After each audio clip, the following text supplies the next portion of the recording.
Jimi Hendrix a été désigné meilleur guitariste de tous les temps par le magazine Rolling Stone. Rue des Archives / droit d'auteur rue des Archives / pas vidéo, un disque inédit du plus célèbre gaucher de l'histoire, Both Sides of the Sky, avec 13 chansons enregistrées en studio entre 1968 et 1970, sort vendredi. C'est le troisième et probablement dernier opus studio d'une trilogie posthume, un morceau inédit, des raretés, des titres connus mais dans de nouvelles versions. Jimi Hendrix a encore quelques surprises à offrir à ses fans 47 ans après sa mort, dans un troisième album posthume Both Sides of the Sky à paraître vendredi, après Valley of Neptune, 2010, et People, Hell et Angels, 2013, Legacy, en charge des rééditions et coffrets, du catalogue Sony Music, publie vendredi 9 mars cette collection de 13 chansons, toutes enregistrées en studio entre 1968 et 1970. Crosby, Stills, Nash & Young quand a été dévoilé, fin décembre, l'existence de ce disque, un titre en particulier a fait frémir les fans, de celui communément considéré comme le plus grand guitariste électrique de l'histoire, $20 fine.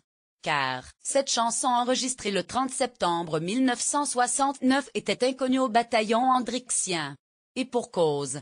Elle est de Stephen Stills, membre du groupe Crosby, Stills, Nash & Young. Ici, Jimi tient le rôle d'accompagnateur à la guitare, et Claire Yazid-Manou, le spécialiste français d'Hendrix. Lire aussi moins Crosby, Stills, Nash & Young, premier des stades Stills, ancien compagnon de la chanteuse française Véronique Sanson, n'a jamais parlé de cette chanson, ajoute cet incollable attaché de presse de profession. Mais surtout, c'est la preuve que la famille possède encore des choses dont on ne connaît pas l'existence, s'exclame-t-il, l'œil brillant de gourmandise. À elle seule, $20 fine justifie-t-elle pour autant l'acquisition de Both Sides of the Sky? Un album où Hendrix chante sur la grande majorité des titres. Oui et non, juge Yazid-Manou. Oui, car la justification reste la découverte de quelque chose qu'on n'a jamais entendu. Il y a une réelle excitation. Non, car ce n'est pas le morceau le plus remarquable du disque. Il y a des nouvelles versions de titres, comme Irma et Train à Comines, que Jimi a travaillé et retravaillé pendant 3 ans, et celle-ci est à tomber par terre. Parmi les autres chansons notables, figure une reprise de Woodstock de Johnny Mitchell. Jimi Hendrix accompagne encore Stephen Stills, à la basse cette fois, et Lovement, dans laquelle il s'amuse à reprendre le thème de la série télévisée Batman. Jimi adorait Batman. Il a placé cette musique d'un coup, comme ça dans Lovement et ça fonctionne, raconte dans une vidéo promotionnelle Eddie Kramer, fidèle ingénieur du son d'Hendrix, en charge des restaurations de ses chansons. Jimi était un fou de science-fiction, relève Yazid-Manou. Sa sœur Janie a d'ailleurs dit que son surnom enfant était Flash Gordon. De toute façon, avec sa guitare, il était comme un gamin avec son jouet préféré. Il s'amusait jusqu'à pas d'heure en studio. Et même en concert. À Monterey, il conclut son set avec Wild Thing, en reprenant Stranger Things Night de Frank Sinatra.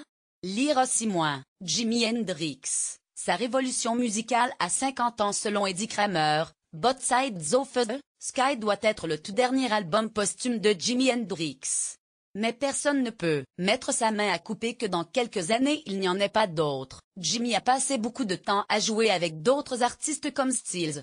Donc il a peut-être des bandes à faire découvrir, espère Yazid-Manou.